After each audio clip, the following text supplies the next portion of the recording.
ભાવનગરમાં બુટ્ટી લૂંટારૂનો ફિલ્મી અંત.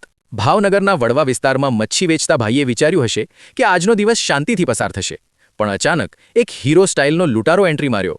બપોરે લગભગ 2 વાગ્યે 25-30 વર્ષની ઉંમરનો એક યુવક આવી સીધો છરી બતાવી બોલ્યો, બુટ્ટી આપ, નહીં તો હાલત ખરાબ કરી દઈશ. બિચારા મચ્છીવાળા ભાઈ કંઈ સમજે તે પહેલાં જ લૂંટારાએ ડાબા કાનની બુટ્ટી ઝટકાથી ખેંચી નાખી. બુટ્ટી તૂટી ગઈ અને ભાઈને સીધા 5 ટાંકા પડ્યા. અને સાહેબ લગભગ 40,000ની સોનાની બુટ્ટી લઈ ફાસ્ટ એન્ડ ફ્યુરિયસ સ્ટાઇલમાં ભાગી ગયો.